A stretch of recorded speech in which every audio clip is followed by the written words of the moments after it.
Well, this is Dave LaValle, and we're back again, Commencement 2012 here at the University of Rhode Island. Right now we're hearing the Davis Hall bells, which marks the beginning of the main commencement march, starting with the platform committee and then our distinguished guests, the graduates of 2012 at the University of Rhode Island. The bells come from Davis Hall, one of the oldest buildings on campus. Originally, this spot was the site of College Hall, which was destroyed by fire and rebuilt as Davis Hall in 1895, known by many as the Castle Building. It has been a dormitory home to the Nursing College, University Advancement, and now the Department of Communication Studies.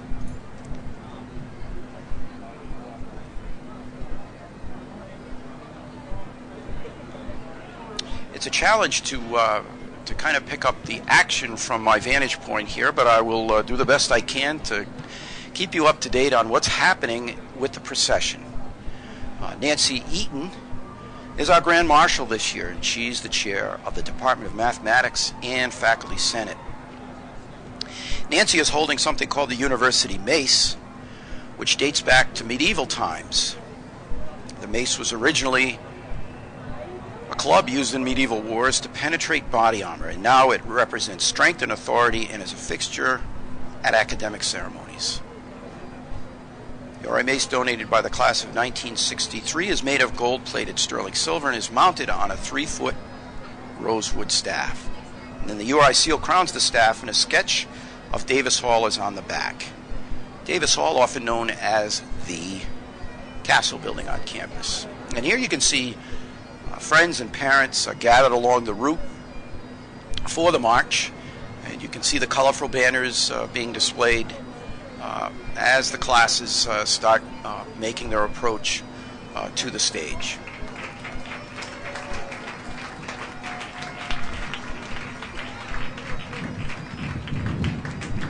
And there are some of our academic leaders. Oh, and there are the members of the class of 1962 as they approach their seating on the campus quadrangle.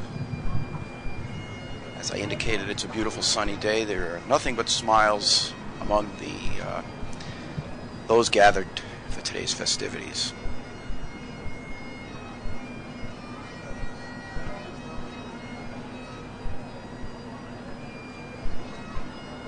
Well, that young girl has probably the best view of the proceedings as the procession continues, sitting on top of probably her dad's shoulders. I wish I had that vantage point myself.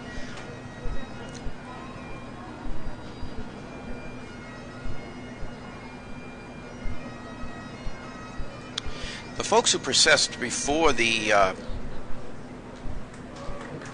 students began, among them were President David Dooley, the 11th president of the university. He's been a crusader for innovation at the university, making it the central economic engine in the state through its research, innovation, and knowledge creation. A 24/7 learning environment at URI based on the latest technology and best teaching practices. And he continues to lead efforts to make the university a more just and equitable community. Governor Lincoln Chafee is on hand today. As you know, he's the first independent governor elected to the state's highest office. Congressman Jim Langevin is also with us today. He's a major supporter of URI in the area of healthcare, homeland security, and especially cybersecurity. Also joining us is Senator Whitehouse. He's a well-known environmental advocate and has been supportive of our Graduate School of Oceanography for years. And also joining us today, Congressman David Cicilline. It's good to have him aboard as well. One of the most important folks here today is Bob Beagle. He's retiring after 21 years of service at the helm of the Division of University Advancement as its vice president. Bob generated or headmanned the first capital campaign here at URI. Which began in 1990, in the early 90s, we'll say. I'm not exactly sure of the timing on that. But the goal was $50 million, and thanks to Bob's leadership, the campaign raised $17 million more than was expected. But you know, if you look around the campus, you can see the effects of Bob's fundraising and his leadership all over. You can see them in the concerts and games at the Thomas M. Ryan Center, skaters at the Bradford Boss Arena, the beautiful Ballantyne and Green Halls. All of those were backed by campaigns orchestrated and directed by Bob Beagle. In fact, most of those campaigns went well beyond their goals. So congratulations, Bob. It's been a pleasure working with you, and happy retirement.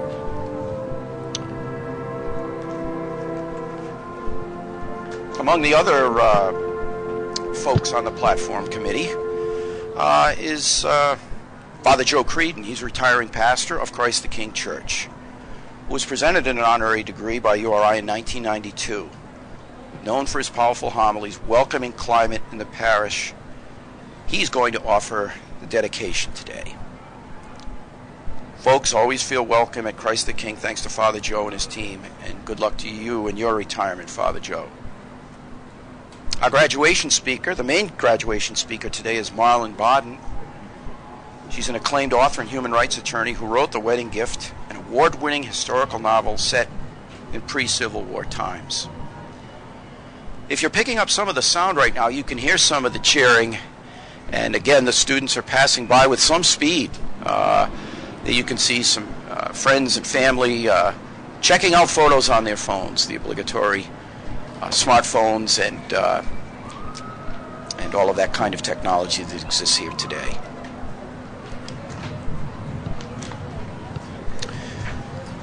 Other folks who are joining us on the platform committee today and who walked earlier was Lauren Adrian, chairman of the Board of Governors for Higher Education, a leading businessman, and we're proud to say he's a URI graduate as well, and other honorary degree recipients who will be joining Marlon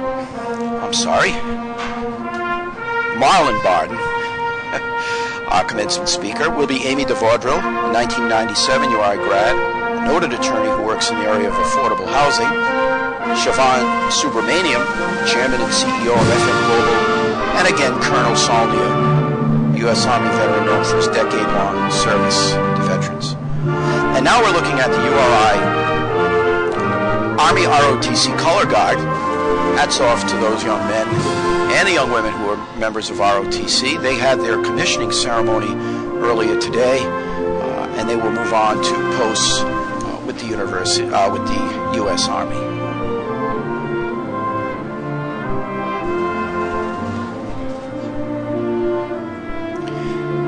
Getting some shots of the podium and the stage at the moment right now, and there's our color guard. Again, these are full-time University of Rhode Island students who not only complete a full academic load, but go through levels of training for the Army. They often have to go away to camp, and they make us all proud here at the university. Again, you can see now crossing in front of the stage members of the academic leadership and platform committee. They're moving to the stage right now.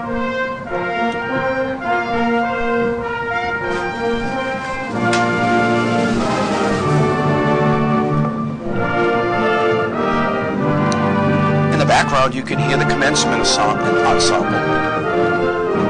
Conductor Brian Cardenet is now in his 10th year with the commencement baton. There are about 50 members in the ensemble today, with a 50-50 breakdown of music majors and non-music majors. There are also a few alumni who are helping out today. So go Rhodey musicians and Rhodey alumni musicians. And let's listen to their music for a few moments.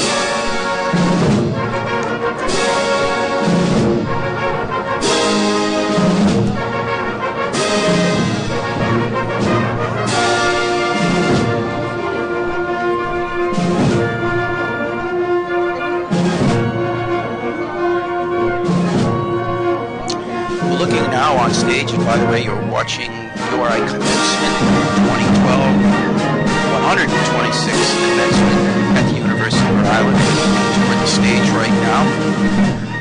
A few moments ago, I believe we were watching David Cicilline, Congressman David Cicilline, standing next to Congressman Jim Langevin.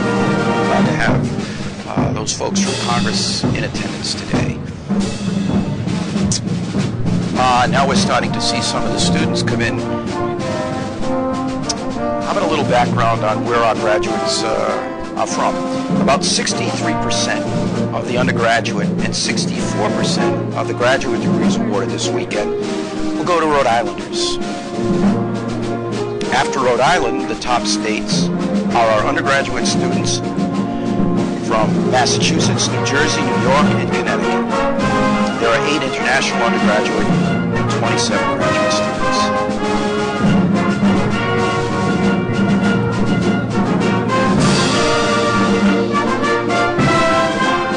There's also an interesting breakdown of gender in this time in our history. Back in 1962, men outnumbered women 2-to-1 on campus, but now about 58% of the students to receive undergraduate degrees today are women, and 42% of them graduate degrees were awarded yesterday to 57% of the class, which was women, and 43% were men. Our oldest graduate student is 70 years old, and the youngest is 22, and our oldest undergraduate student today is 67. The youngest is 19. Again, you can see some of the members of the platform committee, and standing there is one of our student speaker, Mary McGonigal. And bear with me right now as I find the information about Mary. There we go.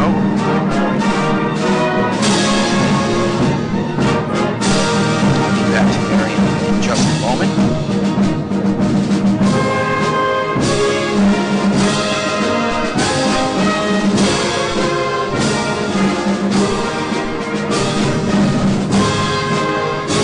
Again, this is David Valley, bringing you Commencement 2012 live, and another interesting statistic is that if you think you're seeing double today, you are, because there are 8 sets of twins in the class of 2012. We also are very honored. 16 U.S. veterans among those who received undergraduate degrees.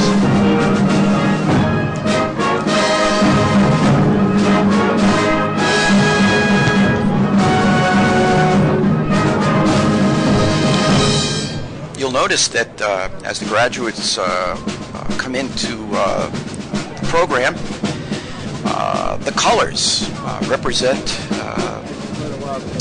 the 10 degree granting colleges and schools that make up the university, as well as university, college, and libraries. Traditional colors of the academic hoods have been used. Arts and sciences are white and gold. Business administration is drab. Continuing education is black and white. Engineering is orange. Mays, the graduate school, blue and gold, human science and services.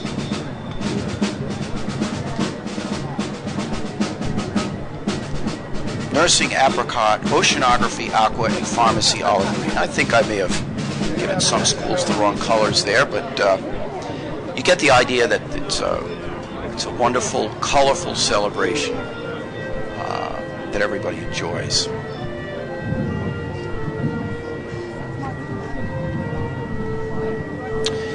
The chairs are starting to fill in.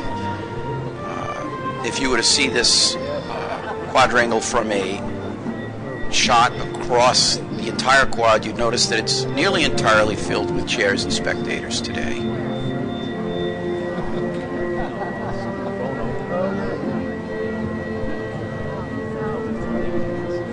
congratulations, ladies, on finishing up your career here at URI, and good luck in the future. Why not wave today? It's your day.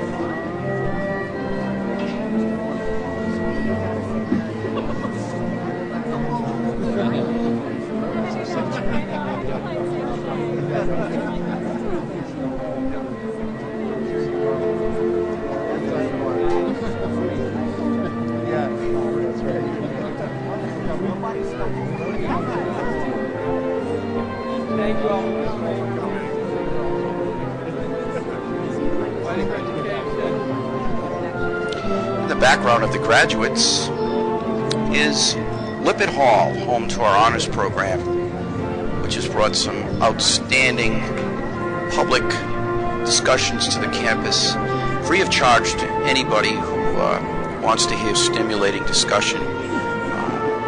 This academic year's colloquium was about the future. Are we ready for it? But we've also had discussions on peace and nonviolence, medical advances, the Vietnam War, civil rights, protest music, and we'll be having next year's colloquium will be on healthcare and advances in healthcare and where we stand with health policy in this country.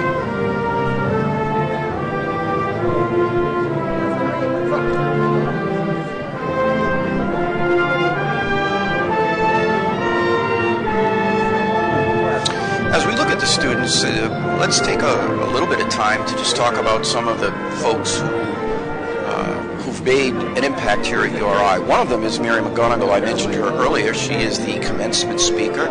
She'll be on stage with all of the dignitaries. And Mary's an interesting person. She can discuss Plato and Cicero and the complexities of the stigma of HIV and AIDS patients with ease. This student speaker from Warwick will earn her degree in classical studies.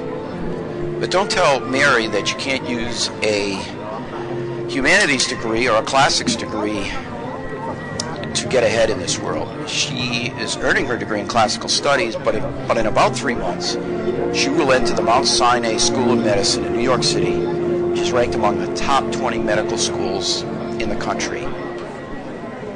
Her passion for medicine flared in 9th grade at the Proud School in an anatomy course. Of course, Proud School is just down the road in Wakefield. Mary followed a pre-med program while attending URI as a Centennial Scholar and was given early admission to the Mount Sinai Humanities and Medicine Early Acceptance Program as a sophomore. Good going, Mary, and we look forward to hearing from you a little bit later on in the broadcast. These are the kind of folks we have here at URI, outstanding students who not only give a great deal to the university, but also to their communities. Take Frank Solano, for instance, who's about to enter a career in Army intelligence. When Frank arrived on campus at URI, he was searching for a wife beyond the streets of Central Falls. Of the 200 or so students in his senior class, only about 20 that he knew of were going to college. When he got to URI, he joined Army ROTC because he says, I wanted to play football here, but the Army teaches you leadership and challenges you in other ways too. He graduates today with his bachelor's degree in human development and family studies with honors, and he's the first in his family to earn a college degree. He will spend some time training in Kentucky, Arizona, and Georgia to become an Army intelligence officer before reporting to Fort Bragg, North Carolina to join the 82nd Airborne Division. Good luck, Frank. You make us all proud.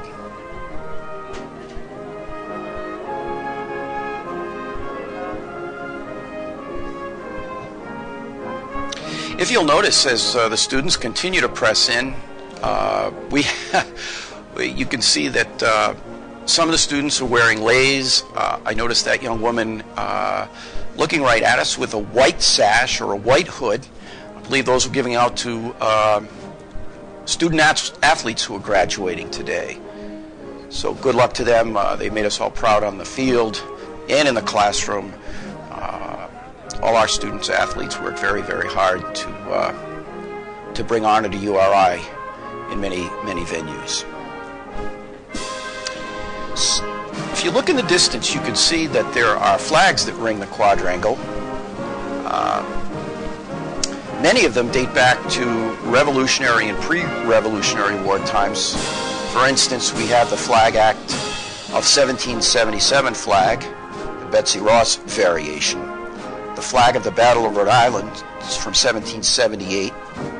The Grand Union flag of 1776, and many others. And also around the quad, you can find flags of many of our Rhode Island communities. It's a reflection, those flags are a reflection of URI's commitment to each of our communities, whether it's in preserving water resources, helping to educate the next generation of students, providing engineering expertise. There probably isn't a community in Rhode Island that hasn't had an awful lot of assistance from the university, its professors, its staff, and its students. And of course, the other flags that you might see as you look at your screen are some of those from around the world, including Austria, Canada, China, Ecuador, France, Germany, and Great Britain, South Korea, Spain, and Thailand. And these remind us of the continual global influence that the university has and its relationships with these countries and universities around the globe. This is a keystone of President Dooley's effort to keep the university vital and active in all phases of the economy and in all phases of the world. Well, there you go. Those pictures tell more than anything I can say. Let's just listen in and take in the colors and the beauty of the day and our wonderful graduates.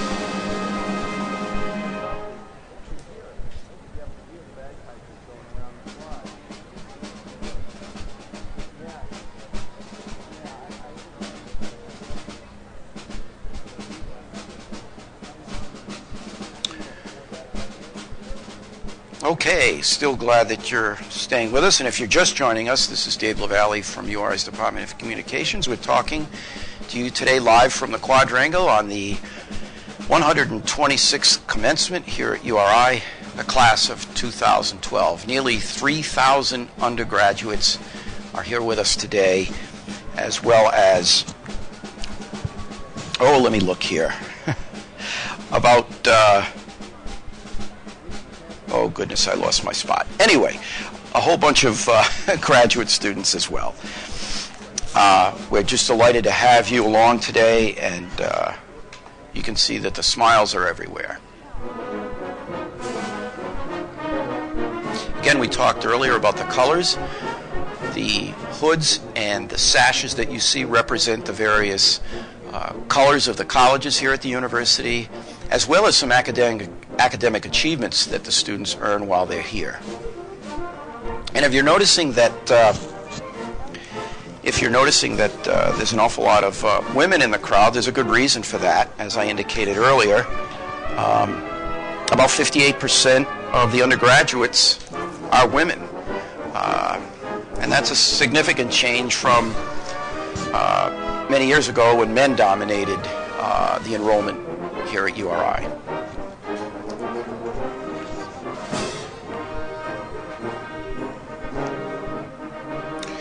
As you look at these pictures of our graduates, they're all pretty optimistic. You can see that they're smiling, waving. Of course, they're all talking on their phones as well. You might wonder, what is the future for some of these folks? Well, for Mary Arnold, it looks pretty great. She has a job that now has an office that features a view of Narragansett Bay. She now works as the marketing assistant to the chief marketing director at Hinckley Yachts, a name synonymous with the highest levels of yachting.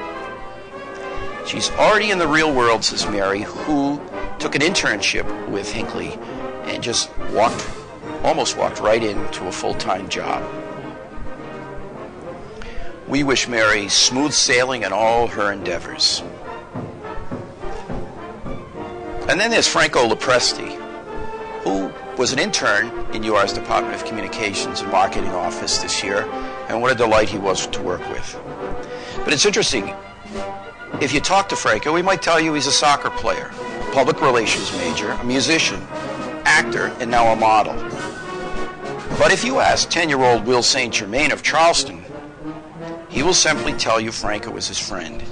Franco calls Will an inspiration, a boy with a developmental disability that prevents him from decoding words and who learns through auditory processes.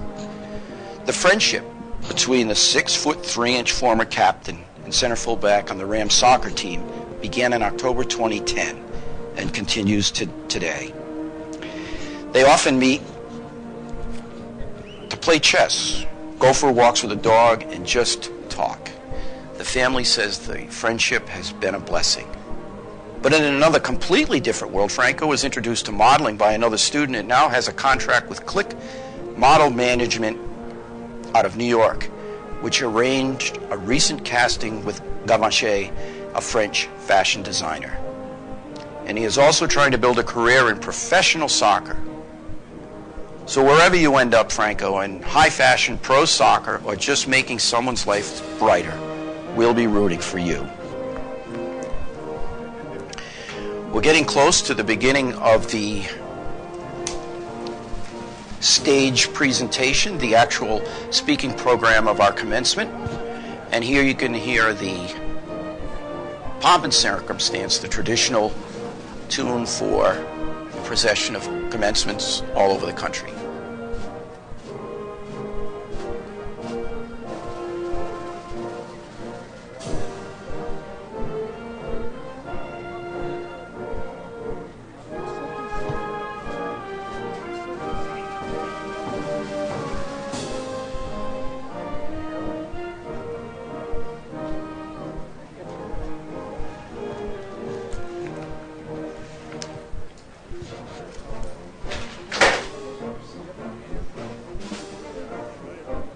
Again, this is Dave LaValle from URI in Kingston, bringing you live coverage of the commencement at the University of Rhode Island for the class of 2012. Before we get to the stage presentation, let's talk a little bit more about another one of our outstanding students. This student said that she thinks she had the caring gene from her days as a little girl. North Providence's Rudy Correa said she's always taken care of her family in good times and bad while she was growing up. As a nursing student and now graduate, she continued in that role as an ambassador for prospective students and their parents here at URI. She completed clinical rotations at Hasbro Children's Hospital and Women and Infants Hospital. She eventually would like to work on a medical surgical ward caring for patients, as she did at Roger Williams Hospital in her very first rotation. After graduation, Rudy will apply to the novice nurse program at Rhode Island Hospital and hopes someday to earn a master's degree to become a nurse practitioner. She was also considering becoming a nurse in the Air Force.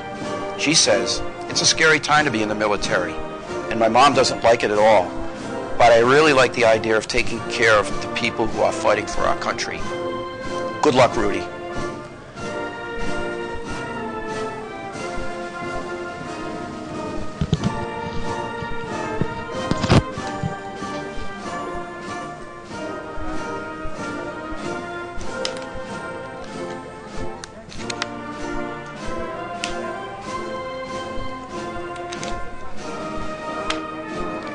And there are some young men joining the procession. Because of the bright sun and those dark gowns and caps, you can see they're all supplied with water bottles. Yeah, go for it, buddy. Enjoy your day. It'd be great to see you get your diploma later on.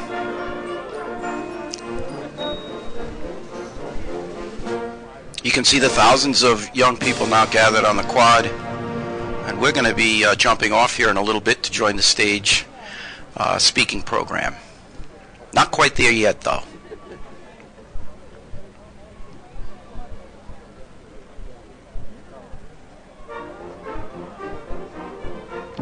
The advice given to many of the students is if you find that you're lost or you're not sure which line you're in, just follow the line and take a seat. Everything will work out if you follow those instructions. And it looks like it's pretty orderly as we get close to the finish here. Let's talk a little bit about one more student, and then that'll bring us pretty much right up to our stage speaking program. Well, we've got a student who's multilingual. Her name is Colleen Grinham. She always knew she wanted to help people. She set her sights as a girl on becoming a medical doctor, but then she encountered blood and said, I don't think so. She graduates with a degree in civil engineering, and the Middleborough, Mass native still aims to help people, but now it's by finding better ways to provide drinking water and treat wastewater. She hopes to become a citizen of the world. She is out there, and that means she's visited 26 countries, including a year in Germany as part of the university's renowned international engineering program. She speaks flawless German, technical words and all thanks to courses she completed at URI. But that's not all. She complemented those lessons with Arabic and also crisscrossing Europe. She picked up Greek, Spanish, and Italian language skills. She traveled to Guatemala with other students to design a sustainable system of converting animal waste into usable byproducts. She's been given numerous awards for her language and engineering accomplishments and was a transportation fellow to the University of Puerto Rico, where she spent a summer training as a traffic engineer. I'm pretty proud to say that I've been an engineer in 4 countries, she says. At just 22 years old, that's a big achievement. Well, hats off to you, Colleen. You're a big thinker and a big doer, and we look for great things from you. Well, we're just about ready to go, so I think now is a good time for me to say so long and enjoy the rest of the broadcast and enjoy the speaking program. This has been Dave LaValle from the University of Rhode Island's Department of Communications and Marketing. Have a great day and enjoy the ceremony.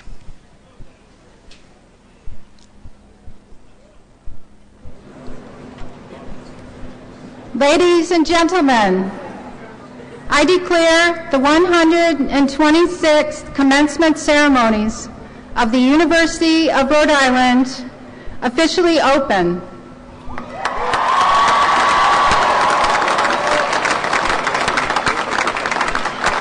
Presiding today will be the 11th President of the University of Rhode Island, Dr. David M. Dooley.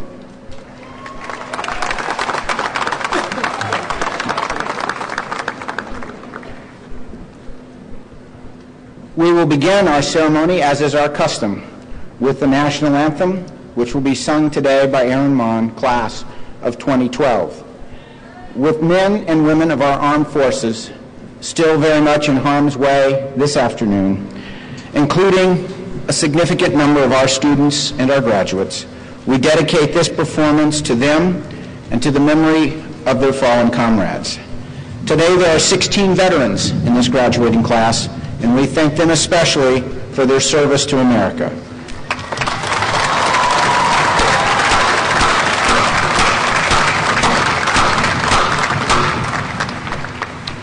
We ask that you remain standing during the national anthem.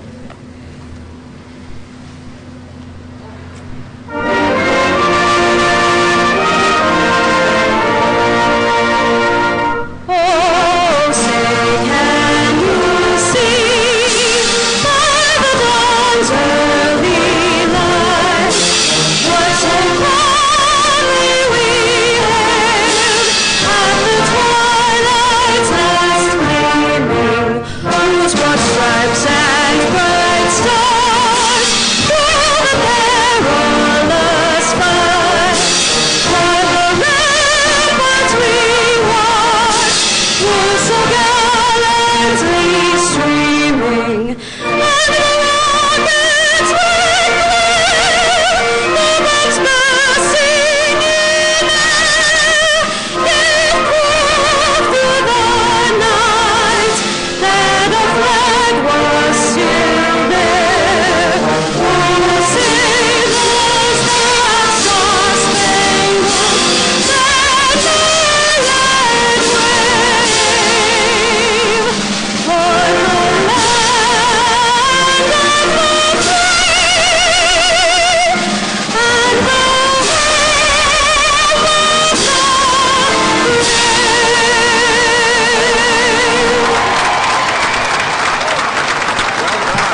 The dedication of today's ceremony will be offered by the Reverend Joseph Creedon, pastor, Christ the King Church here in Kingston.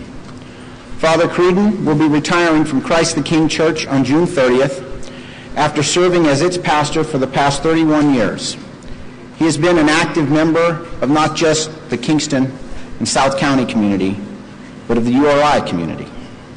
He was ordained in 1968 from the American College in Louvain, Belgium, and has a master's degree in religious studies from that college. Prior to his assignment here in Kingston, Father Creedon served as the chaplain for Rhode Island College and is currently the chaplain for the Rhode Island State Police. In 1992, 20 years ago, close to this day, Father Creedon was also on this platform as a recipient of an honorary degree from the University of Rhode Island. Ladies and gentlemen, Reverend Creedon.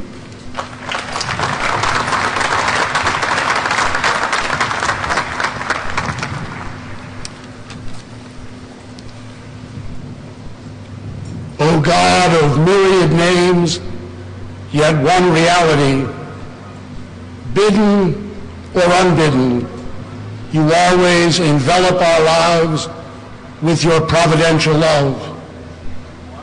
Bless all who graduate today, from the oldest to the youngest, from the summa cum laudes to those who are here by the skin of their teeth. Bless all who work to make URI a wonderful place to learn and do research. Bless President Dooley and his administrative team. Bless all the dedicated members of the faculty. Bless the staff who make this place work. Inspire each one of them to remember that together they accomplish more than they can ever do alone. Bless all the families who are gathered here today, especially those families who are here to see the first member of their clan earn a college degree. Finally, inspire all of us to remember that the lamp of knowledge is given to us to make our world a better and safer place for all your people. We ask this in whatever name we use to call upon you, you who live and reign forever and ever.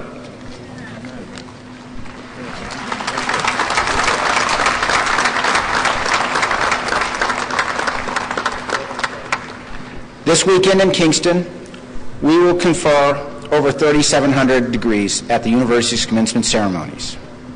Many loyal alumni have gathered in Kingston today as well, and we are particularly proud to have today spent marching behind the Piper, the class of 1962, who are celebrating their 50th reunion.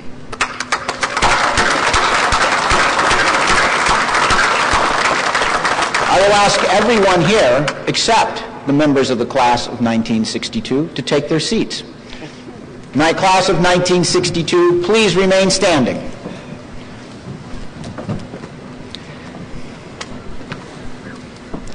We thank you for the generous support that you've offered the university, and we acknowledge the fact that it is individuals like yourselves that are so important to the success of this institution. You may be seated.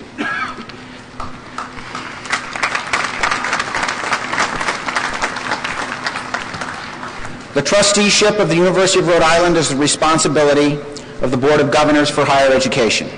These are the men and women who, as volunteers, spend many hours thinking together about the strength of the university and about how it may best serve the people of Rhode Island and our country. It is my pleasure to recognize those members of the board who are with us today. Would each trustee stand as I read your name? And will the audience please hold your applause until all members of the board have been introduced? Chairman Lauren Adrian, Governor Antonio Barajas, Governor Tessa Constant, Governor Eva Marie Mancuso, Governor Thomas Rocket, and Governor Jane Sherman. Also with us today is the Commissioner for Higher Education, Ray DiPasquale. We thank each of the members of the board and the Commissioner who are here today for sharing this day with us.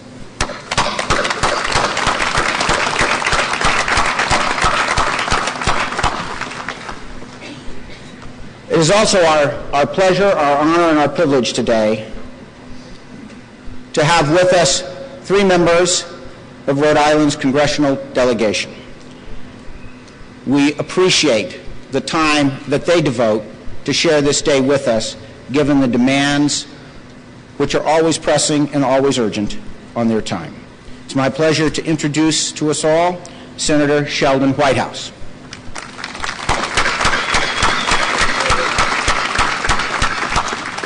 Congressman James Langevin.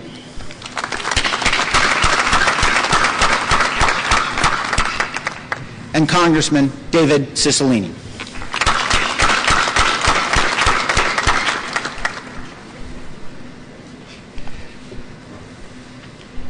It is also my pleasure to introduce today His Excellency, the Governor of the State of Rhode Island, the Honorable Lincoln Chafee, who also makes it a point to share these days with us, which we appreciate, and we look forward to his remarks. Governor Chafee.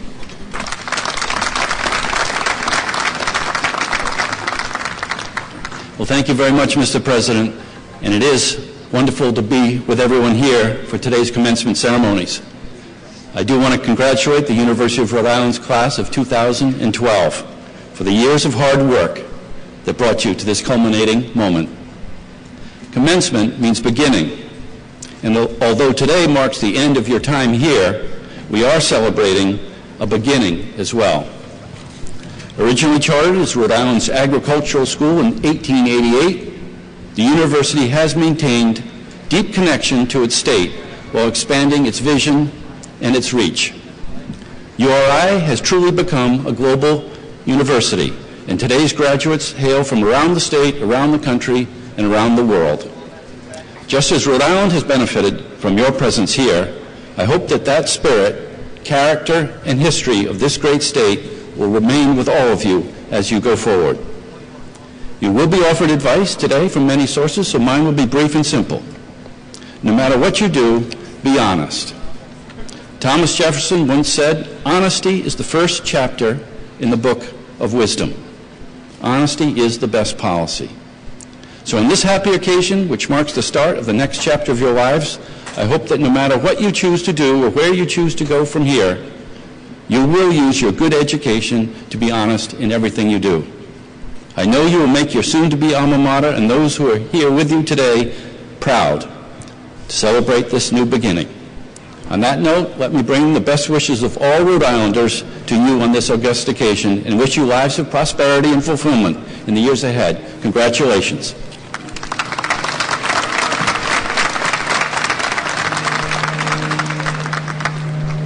Thank you very much, Governor.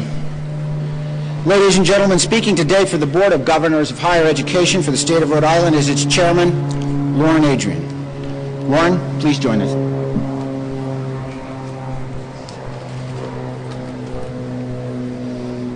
Thank you very much, Mr. President. I'm delighted to be here today with Governor Chafee, who has done more to support Rhode Island public higher education than any governor in recent memory, and has taken on the mantle of leadership in a very, very challenging time. Thank you, Governor.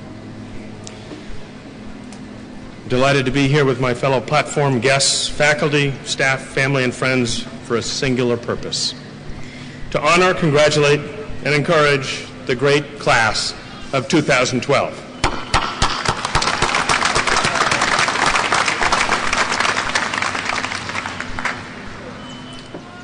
"207 weeks ago, my father brought forth on this quadrangle a scared but curious new admit to the University of Rhode Island. Conceived with liberty, so I'm told, and with dedication to the proposition that all men and women deserve a chance to study at URI. And so it was 40 years ago this summer that I came to learn at this beautiful campus by the sea. Like many of you, I'm a child of immigrants, the first of my family to graduate from college, one of 8 kids. That might be like only a few of you. and working whatever jobs I could find to pay for school.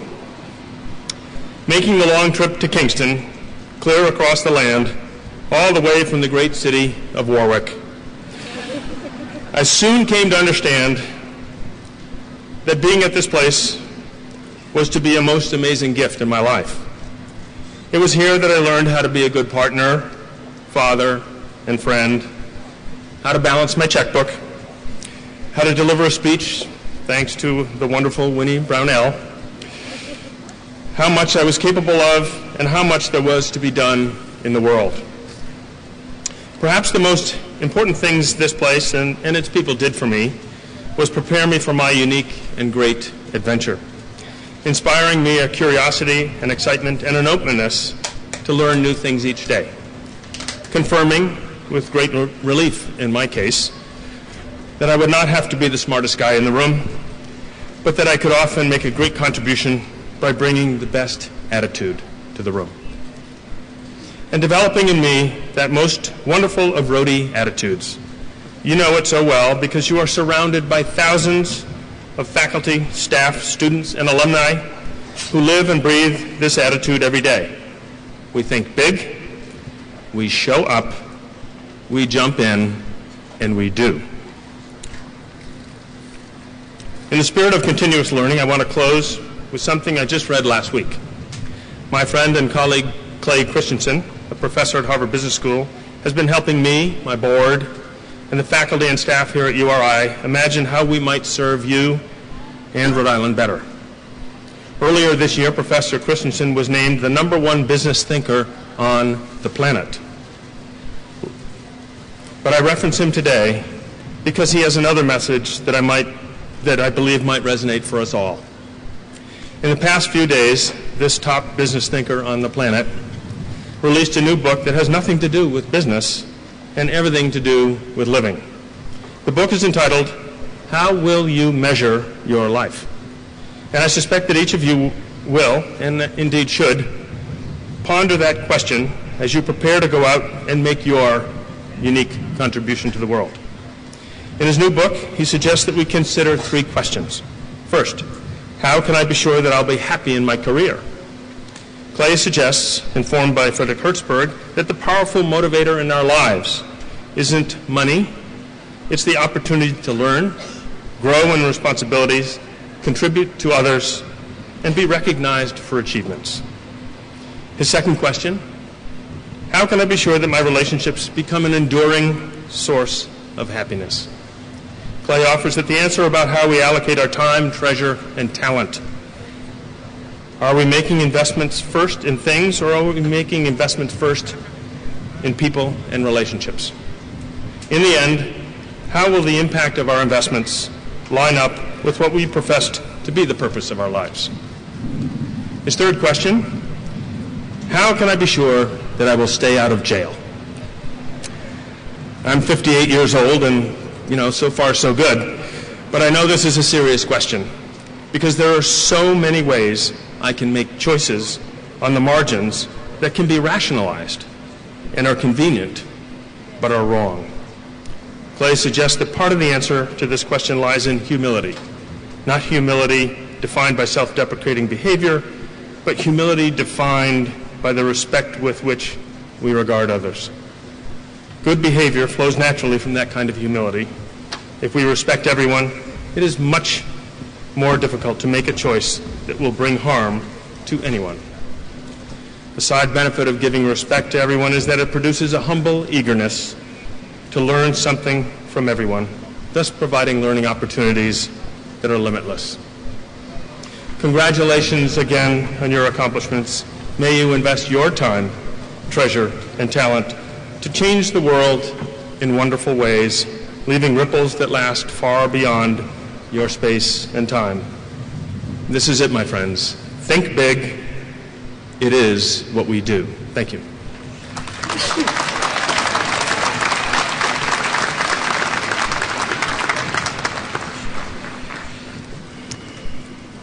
Each year, it is the tradition of the University of Rhode Island to honor a select few citizens who have made unique and important contributions to society. These are people whose deeds have touched many and whose actions have been vital to the growth and well-being of us all. Mr. President, I have the honor of presenting to you for the degree Doctor of Laws honoris causa Amy DeVardrell, who is escorted by Dean Lynn McKinney.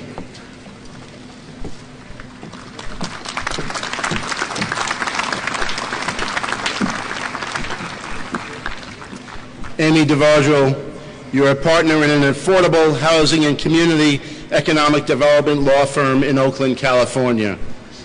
You are an often unseen but always passionate force for making a difference in the lives of thousands of low-income residents and communities in California.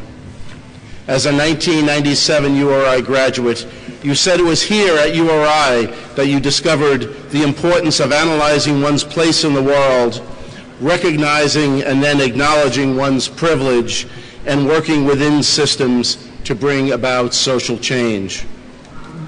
Your experiences here at URI cemented your commitment to racial and class justice. You have focused your career on bringing about change through the development of affordable housing and increasing diversity in higher education, law schools, and the legal profession itself.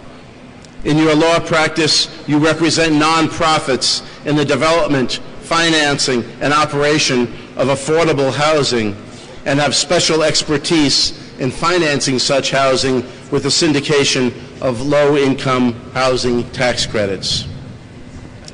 You were the first person in your family to graduate from a four-year college, and you were a finalist for both the Rhodes and Marshall scholarships in 1997. You continued your studies in philosophy at the University of California, San Diego, and received your law degree from the University of California at Berkeley. While at the law school at Berkeley, you served as diversity editor of the California Law Review and published the essay, Silence at the California Law Review, imploring the Law Review to examine and remedy the absence of underrepresented students of color. In recognition of your pioneering legal work to improve the lives and living conditions of others, for your leadership and efforts to create more socially conscious and diverse workplace and academic environments, and for furthering the mission and values of your alma mater, the University of Rhode Island is pleased to confer upon you, Amy DeVardrell, the degree Doctor of Laws honoris causa.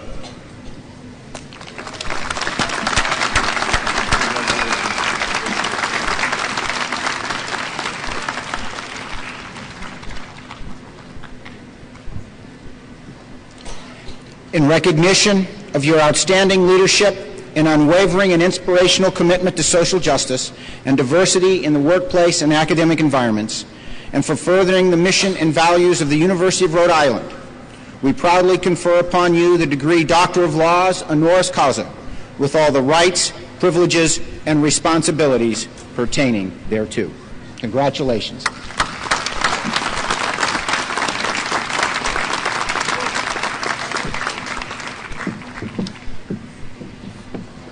Mr. President, I have the honor of presenting to you for the degree Doctor of Humane Letters honoris causa, Colonel Philip Saulnier, United States Army retired, who is escorted by Assistant Dean Emerita Jane Stitch.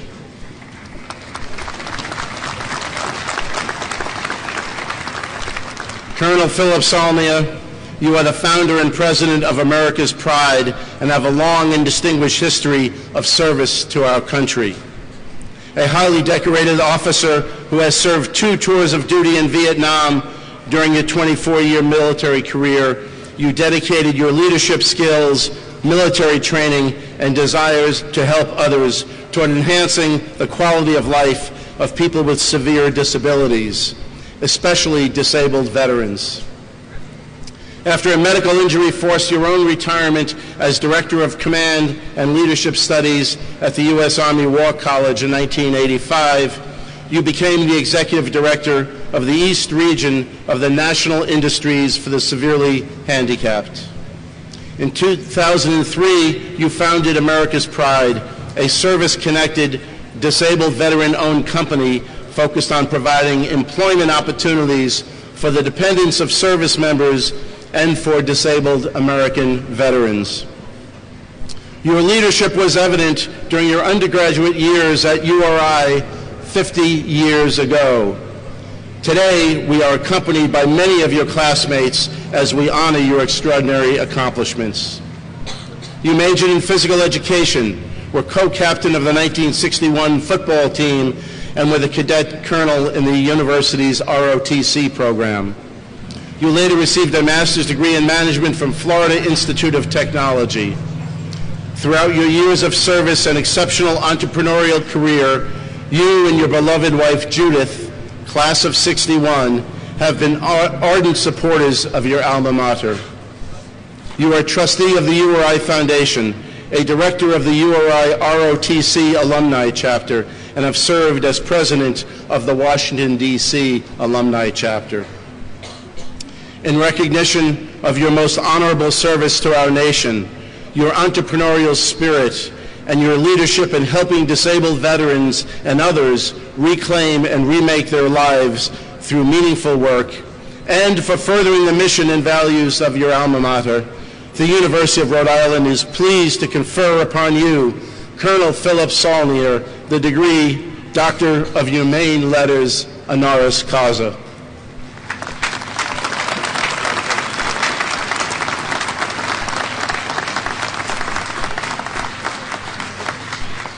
In recognition of your dedicated service to our nation, its disabled veterans and their families, and to your alma mater, the University of Rhode Island, we proudly confer upon you the degree of Doctor of Humane Letters, honoris causa, with all the rights, privileges, and responsibilities pertaining thereto. Congratulations.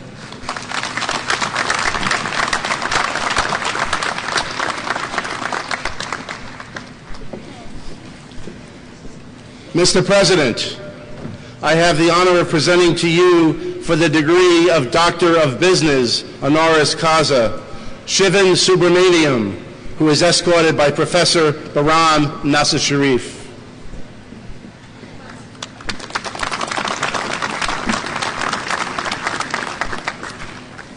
Shivan Subramaniam, you are the Chairman and Chief Executive Officer of FM Global, Rhode Island's largest private company and one of the world's largest commercial property insurance companies with more than 5,100 employees in 63 offices throughout the world.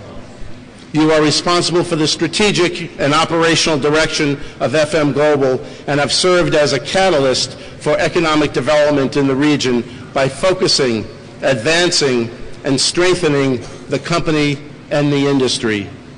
Under your leadership, FM Global has been named Best Property Insurer in the World by Euromoney magazine, Best Global Property Insurer by Global Finance magazine, twice named European Business Insurer of the Year by Strategic Risk magazine, and received the Queen's Award for Enterprise from the Queen of England.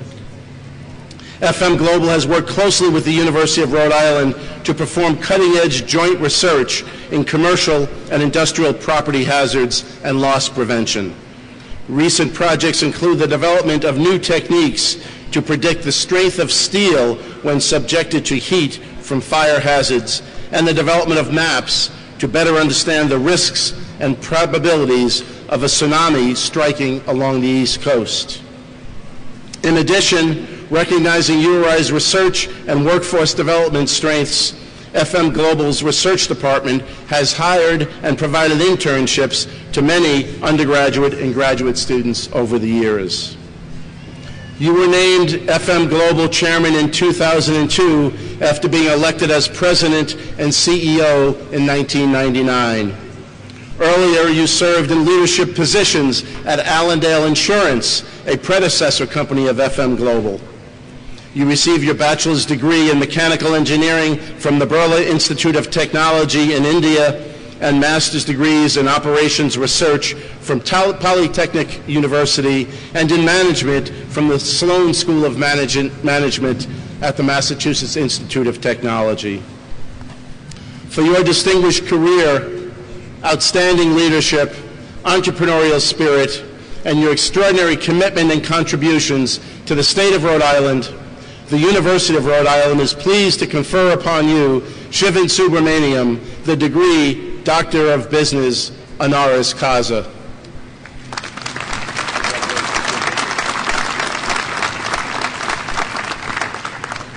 In recognition of your distinguished career, leadership, and commitment to economic development in the state of Rhode Island, the University of Rhode Island proudly confers upon you the degree of Doctor of Business, honoris causa, with all the rights, privileges, and responsibilities pertaining thereto. Congratulations.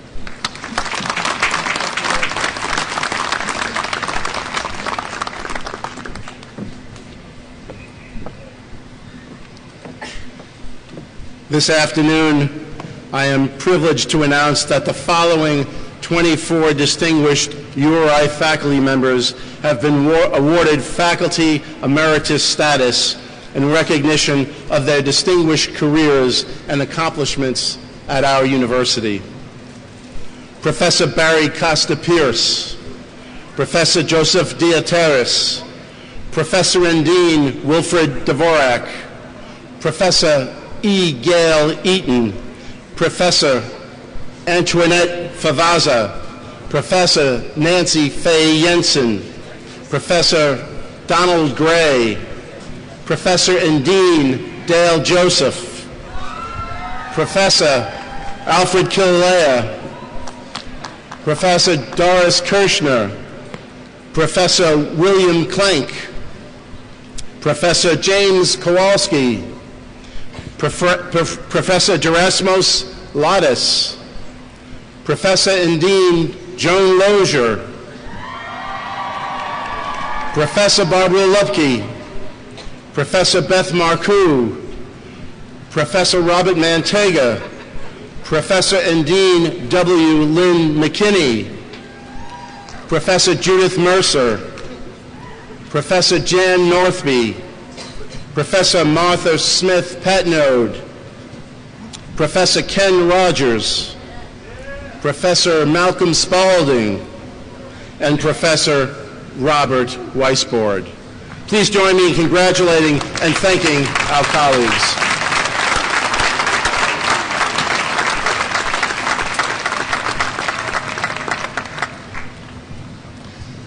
The University of Rhode Island Foundation annually recognizes excellence in 4 areas: scholarship, teaching, administration, and staff work.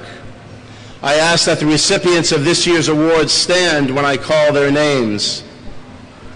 This year's recipients are Dr. Lisa L. Harlow, Professor of Psychology in the College of Arts and Sciences, winner of the Scholarly Excellence Award.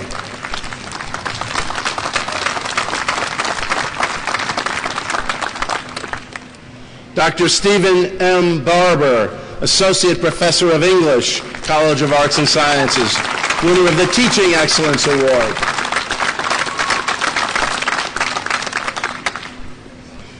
Ms. Patricia Victoria, Coordinator, Employee Benefits, Human Resource Administration, winner of the Staff Excellence Award.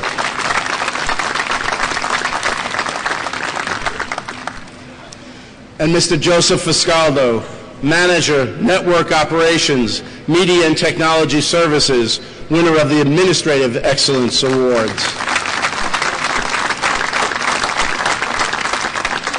Congratulations and thank you for your contributions and service to the university.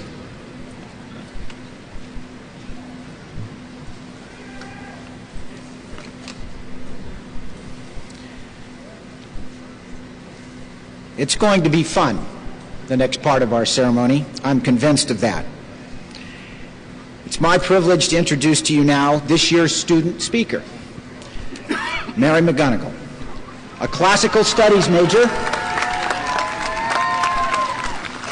who has been selected as your student commencement speaker for 2012. A native of Warwick, Rhode Island, Mary came to URI as a centennial scholar with an interest in pre-medical studies that was sparked by an anatomy class and her interest in her freshman year at Prout School at Wakefield. This passion for medicine has led Mary to receiving early admission to the Mount Sinai School of Medicine, for which she will be leaving in 3 months to continue her studies there. During the summers while shadowing doctors at Mount Sinai Hospital, Mary stated that she was interested in everything and that this interest is evident in her activities while here at URI. She helped build a Habitat for Humanity house during an alternative spring break, was a research assistant in the honors program, a teaching assistant for Greek 102, and the president of the Classic Society during her senior year. Mary is the second in her family to attend the University of Rhode Island. Her older sister Lisa is a 2009 graduate, and younger sister Jennifer is completing her freshman year. Please welcome Mary McGonigal.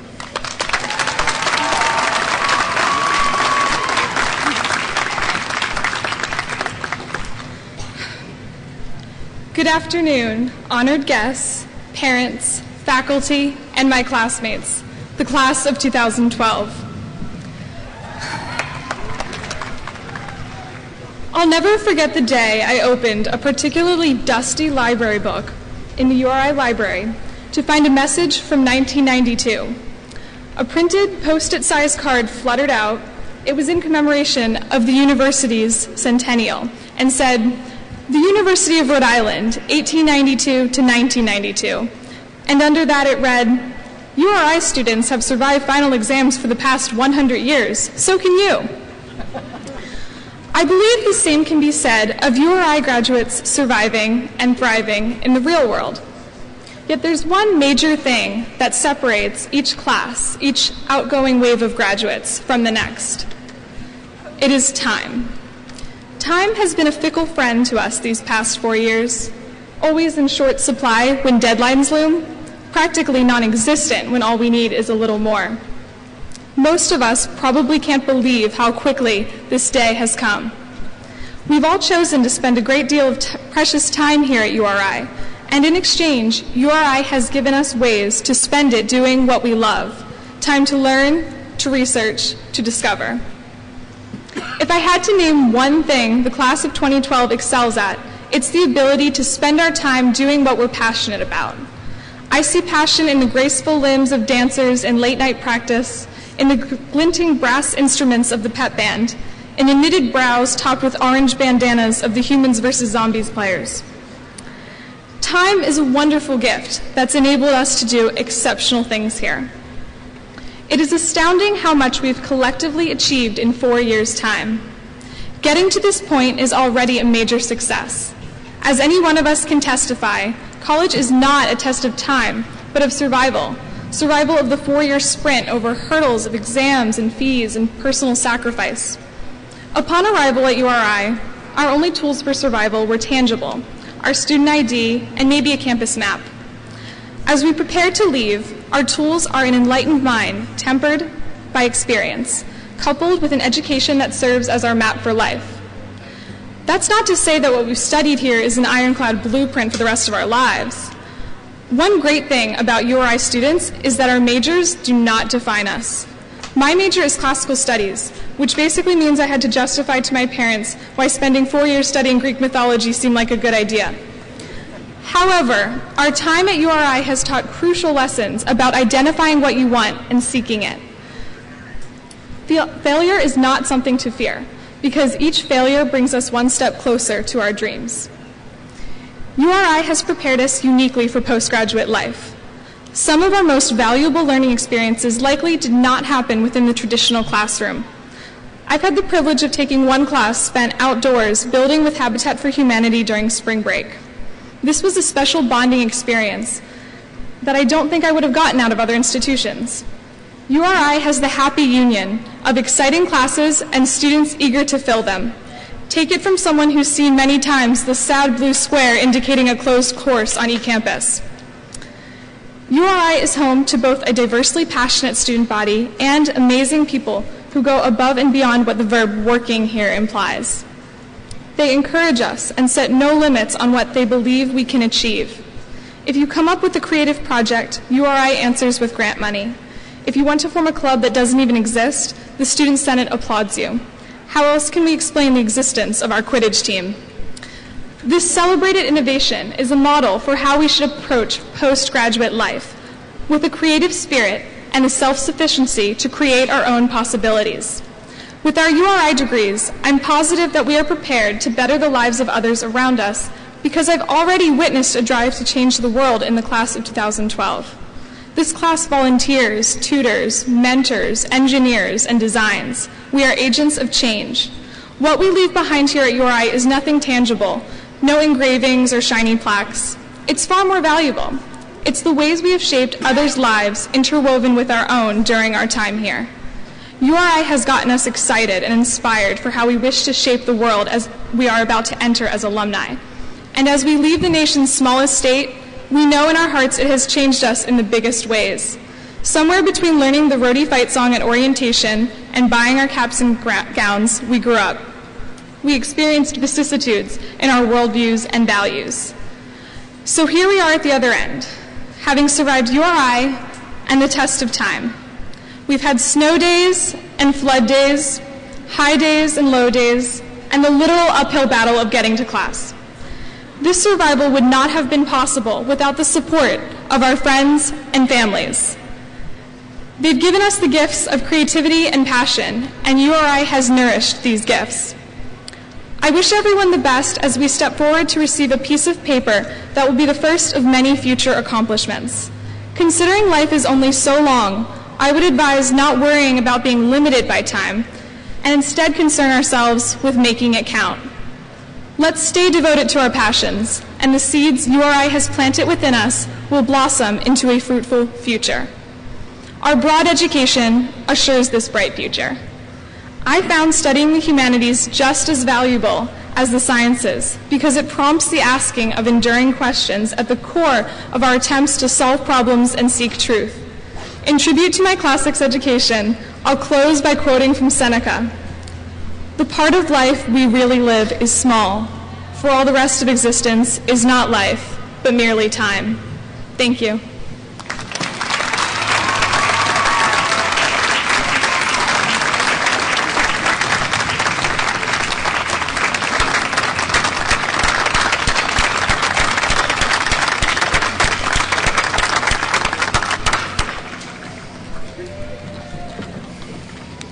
Mr. President, I have the honor of presenting to you for the degree Doctor of Laws Honoris Causa, Marlon Suyapa Baden, who is escorted by Professor Vanessa Quenu.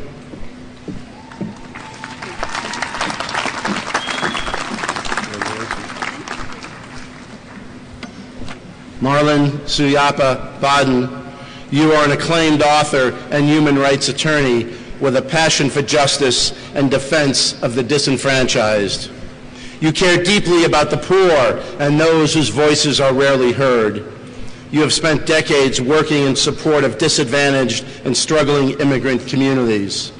Through your extraordinary research, persistence, and generosity of spirit, you have been a shining bright light on the issues of modern-day slavery and human trafficking on our leading global efforts for change. You are an attorney with the Legal Aid Society in New York, the nation's oldest and largest legal service organization, and a co-founder of the Society's Employment Law Project that represents legal concerns of low-wage and immigrant workers who, in some cases, were brought to the United States as slaves. Nationally known for your thorough research and resolve, you are called to serve on diverse and contentious cases, such as civil rights claim representing New York City Housing Authority residents and on a death penalty appeal case in Alabama. You tapped into your legal experience and knowledge of human trafficking, human rights abuses, and modern-day slavery when you wrote your first book, The Wedding Gift, a compelling historical novel set in pre-Civil War times. While the story takes place in the antebellum period of the South, through your writing and lectures, you have created awareness that modern-day slavery parallels the appalling conditions of that time. Originally self-published, your award-winning novel is now scheduled to be published by St. Martin's Press next year in the United States and by Random House in the UK, British Commonwealth, and Germany. In recognition of your unflinching support of the disenfranchised, your powerful and eloquent stories of the past that reflect on the present, and for your distinct and distinguished contributions to the nation, the University of Rhode Island proudly confers upon Marlon Suyapa Baden the degree Doctor of Laws, honoris causa.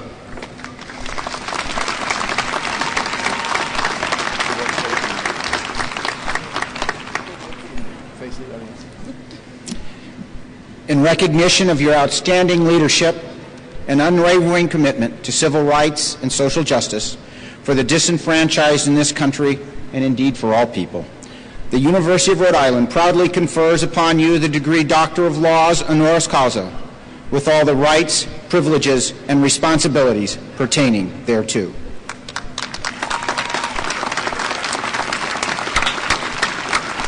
I'm now pleased to present Ms. Baden, now Dr. Baden, to deliver her message to our graduates.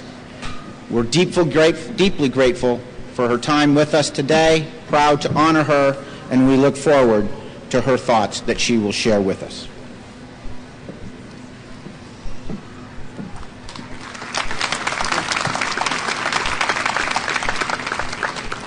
Thank you so much, Governor Chafee, President Dooley, Provost C. Hayes, all the honored guests, the faculty, my fellow honorees, and Mary McGonigal, who did a wonderful job saying my speech. I do have a few more things to say to you. President Dooley and Provost D. Hayes, thank you so much for inviting me today to join you in 126 years of achievement and tradition. Since the founding of URI, there have been many outstanding accomplishments, some of which include Dr. Annie DeGroot and Dr. Denise Sparrow, co-directors of URI's Institute for Immunology and Informatics, being honored by the Association of Rhode Island Women in Higher Education. And Franklin Solano Jr., who was convinced by his father of the value of education, is today the first in his family to complete college and is graduating with honors before serving our country in Army intelligence. Then, that's pretty impressive, then there's Colleen Grinham, the would-be doctor who was afraid of blood, but now, with a degree in engineering and fluency in 5 languages, that is really impressive. This is, to me, the part that really moved me, is going to find better ways to deliver drinking water to impoverished and drought-stricken areas. That's right.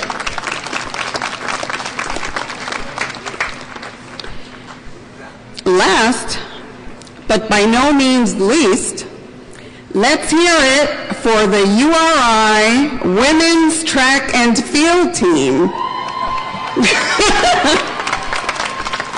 That's right. They won their first New England Championship in 21 years. That is perseverance. That's right. To each graduate, I congratulate you because today rewards your commitment to hard work and excellence. And now you are prepared to contribute in powerful ways to the larger world around us. And I'm truly excited for you and the amazing journey that I know lies ahead. Now, I want to say how nice it is to be back in Rhode Island. I spent some summers here with my family when I was a teenager. And I really enjoyed going to your lovely Rhode Island beaches because I come from New York City, the Bronx to be precise, and our beaches there are really disgusting. But I have a really close tie to URI, and that is my nephew, who I won't say, don't tell anybody, but I think he's my favorite. My nephew Sean graduated from URI in 2001. It now has the world's best job as far as I'm concerned. He is an editor at ESPN. Now, your families may be even more excited than you are that you have finished this stage in your lives. For example, can we say no more tuition payments? Your family has supported you at every step of the way, and now they'll help you pack up and head up to whatever is next. I know that they are immensely proud of you. I spent my junior year in college in Spain, and while I traveled around that country, I visited a memorial to Columbus, which was opulently decorated with gold. I was struck not just by its ornate beauty, but by the realization that much, if not all of that gold, had been taken to Spain from Latin America, where my family is from, and where there is still pervasive poverty and grave injustice. Seeing that inequity shocked my system. It became part of my motivation for why I became a lawyer, but also why I joined the legal aid team so that I could make a difference. It also motivated me to spend years researching and writing my novel, The Wedding Gift, that drew upon the historical injustices in this country against women and people of color. I realized that I could not just sit back and do nothing. I needed to do something. Now, in preparing to speak to you today, I realized there was some advice that would have helped me when I was sitting where you are today. First, do not be afraid to ask for help. It may seem really basic, but young people tend to be, and believe it or not, I was young once. Young people tend to think they can do it all on their own. I know that I did, and I was afraid to ask for help because I thought that if I consulted with a colleague that people would think I couldn't do the work. But I was wrong. Part of learning is knowing when to ask for help. For example, in finding a mentor. Ask your professors, your friends, your parents, their friends, to help you to find somebody who can guide you for the rest of your career. And a mentor really is helpful in helping you to make decisions. When you get to your first job, you may not be able to speak to your boss about certain issues, so a mentor is somebody that you can call and communicate with about that. All right, and then second, this is something that Mary covered already, but since I had already prepared my speech, thank you, Mary. Second, be passionate. Joining my passions with my work is something that I have always been innately drawn to do. And I will admit that I do not have patience for work that does not interest me. I enjoy work that grabs me by the heart as well as the brain. Discover what you are passionate about, what grabs you by the heart, and let that drive you. A few years ago, I was interviewing a young woman from Asia in my office at Legal Aid. She had been brought to this country with the promise of being a domestic servant, but instead she was made a slave. She was not paid, and she was forced to eat the leftovers of the family that she worked for. They took away her passport. She was trapped. Finally, with the help of NYPD, she escaped. The police took her to a homeless shelter, which is how she found my way to my office. And she came to seek not only help, but justice. As I sat there interviewing her, it clicked. Slavery was not something in some far-off country or in the history books. This was happening right here in my own country, in my own city. I felt compelled to do something to help this woman, but also to raise awareness about all people in similar situations.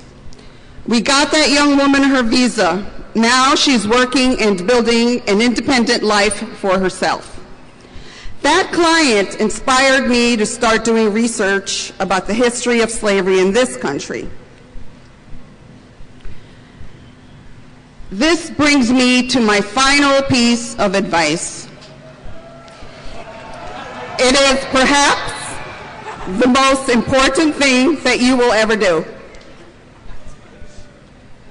I challenge you to dream big. Strive to do something incredible. Whether you leave this beautiful campus to work or to continue your studies, there is no reason why you cannot be the one to find a cure for cancer. There's no reason why you cannot be the one to find a cure for Alzheimer's disease. And there's no reason why you cannot be the one to end slavery, or why you cannot be the one to set this country's economy on the right path forward, or to launch a successful company. There's no reason why you cannot be the one to fix our country's broken educational system, or repair our country's criminal justice system.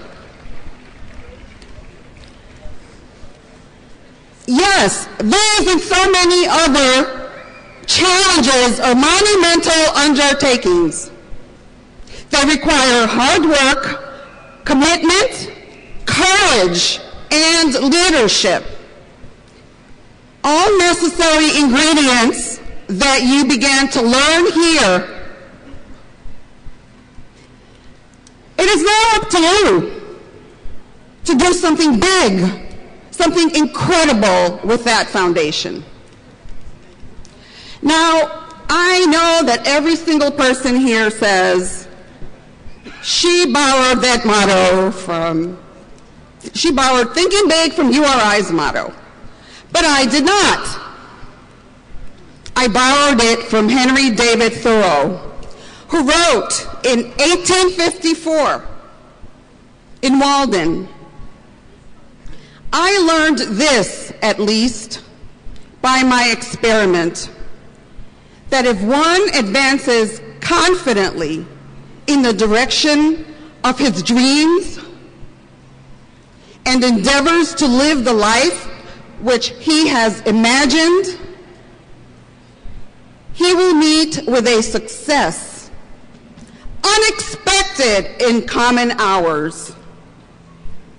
If we want our communities, our country, and our world to be better places to live and work, it will be up to you and all the young people across this country to make that happen. Individually and collectively, through hard work, commitment, courage, and leadership. And it will only happen if you think big, if you challenge yourself to do what others think is impossible.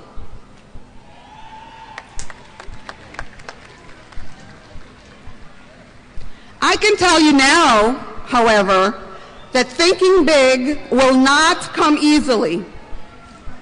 There will be those who will tell you that you cannot do what you dream of, or that you are not being realistic.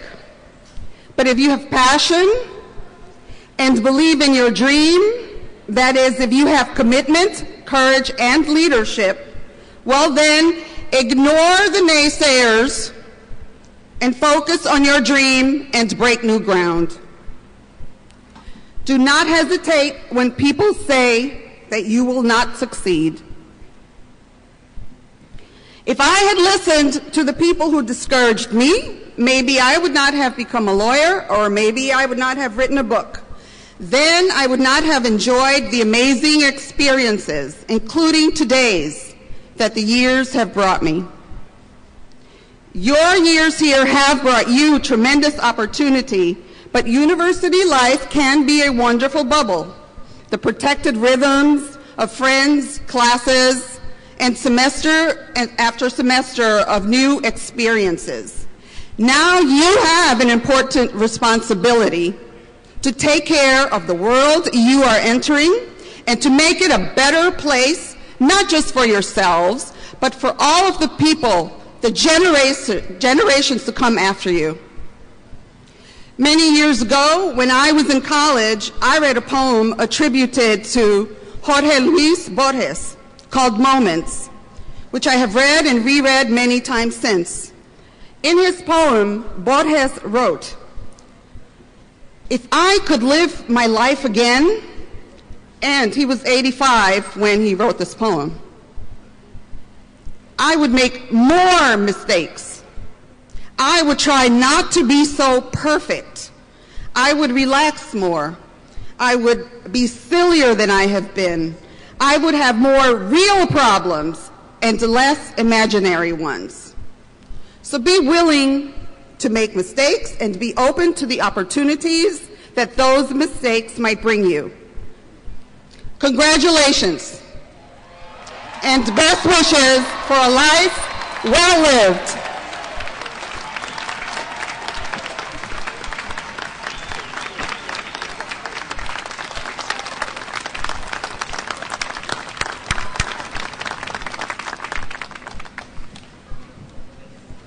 Are you ready? We will now proceed to the awarding of undergraduate degrees.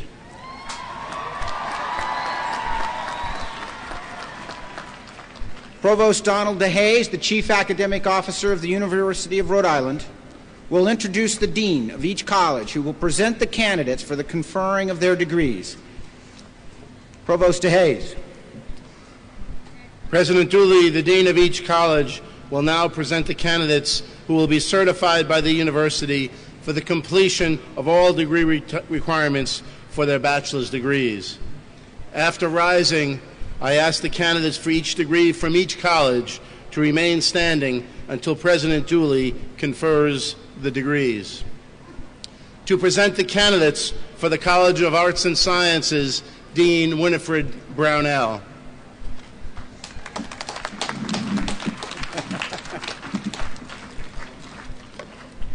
Will the candidates for the Bachelor of Arts from the College of Arts and Sciences please rise?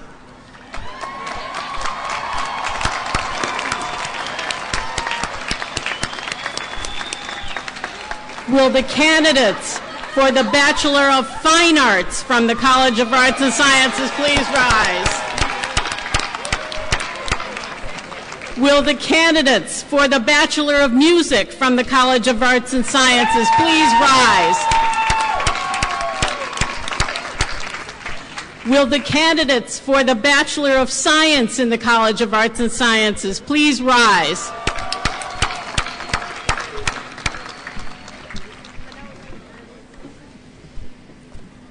To present the candidates for the College of Business Administration, Dean Mark Higgins. They've already risen. Will the candidates for the Bachelor of Science in the College of Business please rise?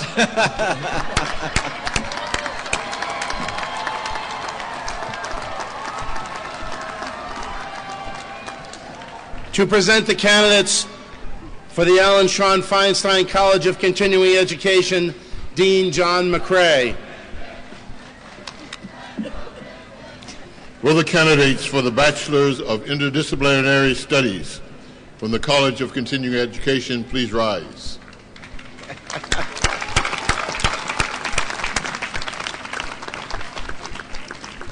To present the candidates for the College of Engineering, Dean Raymond Wright.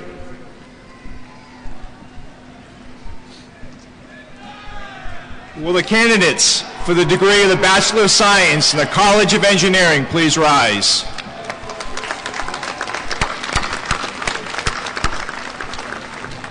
To present the candidates for the College of Environment and Life Sciences, Dean John Kirby. Will the candidates for the degree Bachelor of Arts in the College of the Environment and Life Sciences please rise?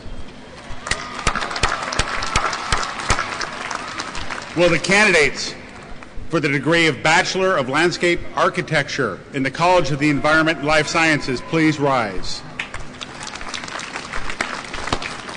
Will the candidates for the degree Bachelor of Science from the College of the Environment and Life Sciences please rise?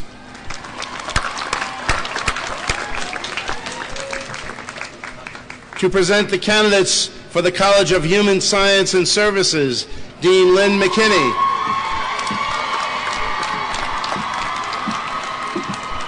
Will the candidates for the degree Bachelor of Arts in the College of Human Science and Services please rise? Will the candidates for the degree Bachelor of Science in the College of Human Science and Services please rise?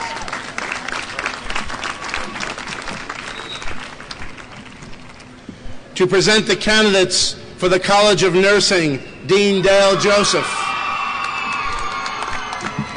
Will the candidates for a Bachelor of Science from the College of Nursing please rise?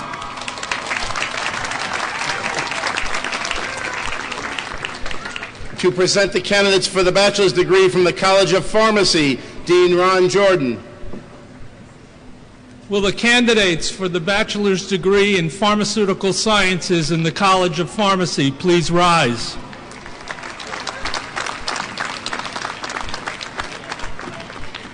President Dooley, I present to you these candidates for the bachelor's degree in course and ask that you confer on them their degree. By virtue of the authority vested in me by the Board of Governors for Higher Education in the State of Rhode Island, and upon the recommendation of the university faculty, I hereby confer upon you the bachelor's degree with all the rights, privileges, and responsibilities pertaining thereto, and I congratulate you on behalf of the entire university.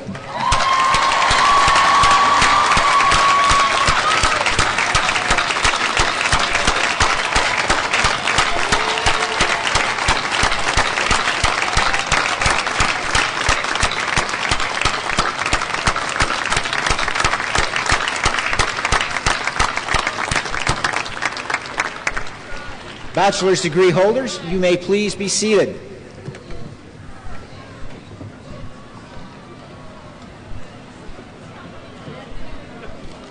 Dr. Pharmacy. President Dooley, to present the candidates for the degree Doctor of Pharmacy, Dean Ron Jordan. Will the candidates for the Doctor of Pharmacy please rise?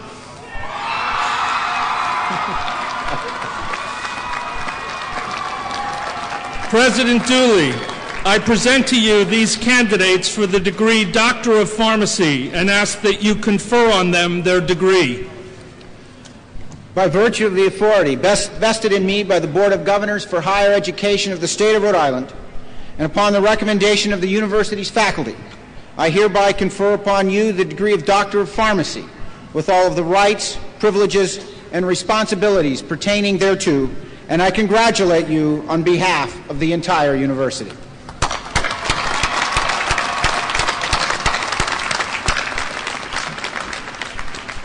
Please be seated.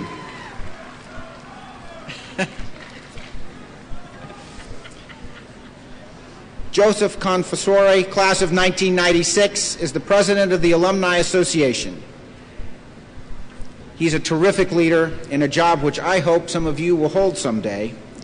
Will the graduates please stand while Mr. Confessore recognizes and inducts you into the University of Rhode Island Alumni Association.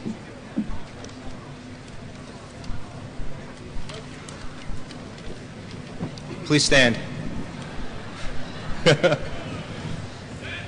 It has been 16 years since I sat in your seat. I remember the experience to be bittersweet. I was sad that my college life was coming to an end, but more so I was excited about the next unwritten chapter in my life. One feeling that was certainly overwhelming was the appreciation for the support and encouragement that my family gave me over the years by giving me the gift of a college education from a great university. On that note, I'd like for you to take a moment and thank your parents and your family and your friends that have given you all the encouragement over the years to get you to this point. As your parents look back with a great sense of pride, just know that they are all thinking that you are now officially off the family payroll. The time has come for you to leave the nest and swim against the stream. Challenge yourself and don't look back. I would encourage you to take chances and bet on yourself. I am honored to stand before you as president of the Alumni Association. We are over 100,000 strong. We are represented throughout the United States and in 91 countries. Networking is one of the most overused terms this decade, but it works and it will help you find success. Remember to rely on your new alumni network. Your Alumni Association and our local chapters will offer you many opportunities to network with new friends as well as stay connected with your existing ones. Your first year of membership in the Alumni Association is our gift to each of you. Stay connected to us, and when you can, give back. When you are all tremendously successful in your respective careers, I urge you to reach out and assist your fellow URI graduates whenever the opportunity arises. Always remember your roots and where it all started. On behalf of the URI Alumni Association, I am here to congratulate the class of 2012 and welcome you into the ranks of an impressive and accomplished alumni base. I formally induct you as alumni of the University of Rhode Island. From this day forward, walk proudly as alumni of URI. You are important to this university and to your Alumni Association. The quality of your efforts and your successes that you will have in your life and your careers are important to us because you represent the University of Rhode Island. Congratulations to each of you.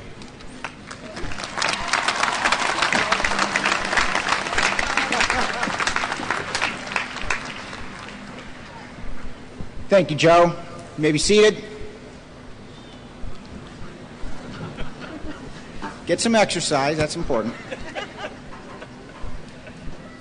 Killian Mooney will join us. She's from the class of 2012, and she will share her rendition of God Bless America.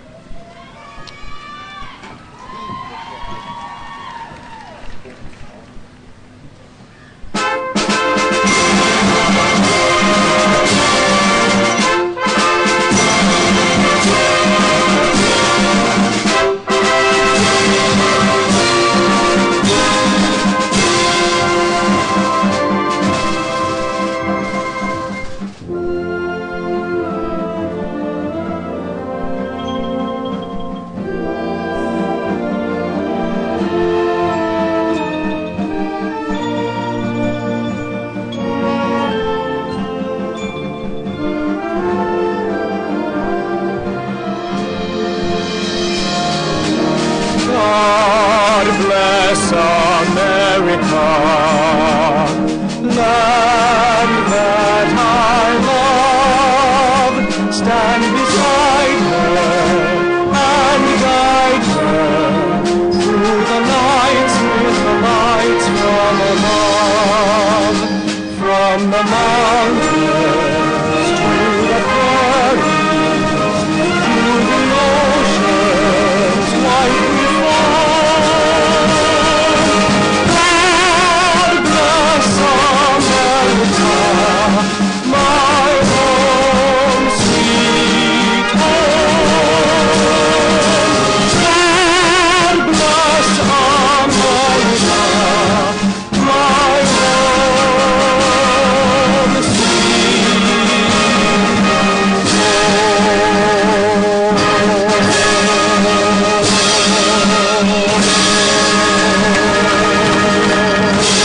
Would you please remain standing for the Alma Mater, which will be sung by Billy Ray Pauley. Class of 2012. The words are found on page 2 of the program.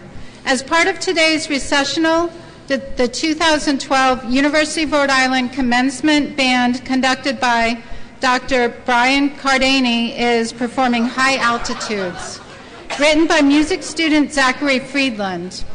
It celebrates the spirit of learning, research, ambition, and ingenuity for the 120th anniversary of the University of Rhode Island. Following the recessional, the graduates and faculty of the professional colleges will proceed to the various locations by college as listed on the program for the distribution of their diplomas. Will the guests please remain seated until faculty and graduates have recessed? The graduates and faculty of the College of Arts and Sciences will remain in their seats. After the recessional, guests are asked to stay clear of the center aisle and the area around the platform while the stage is being set for the College of Arts and Sciences ceremony.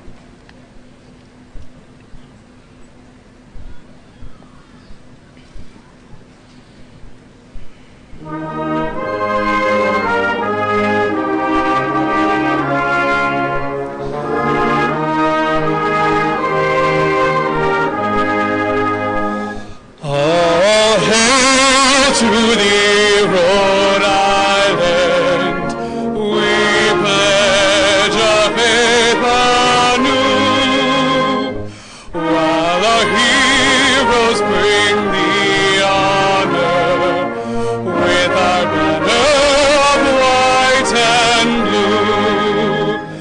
In truth we owe her much, as she's shown us the way to achieve and be of service to the world. So all hail our alma mater, Rhode Island, our guide whatever we do.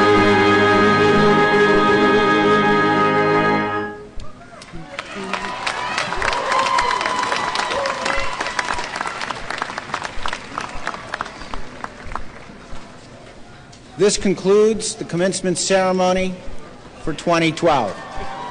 Congratulations, graduates, families, and a special thank you to the families who make these days possible by supporting our students, and especially to the faculty of the University of Rhode Island and the staff of the University of Rhode Island who give unselfishly and daily to make these days possible for all of us. We thank you, and we once again congratulate our graduates and conclude these ceremonies.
If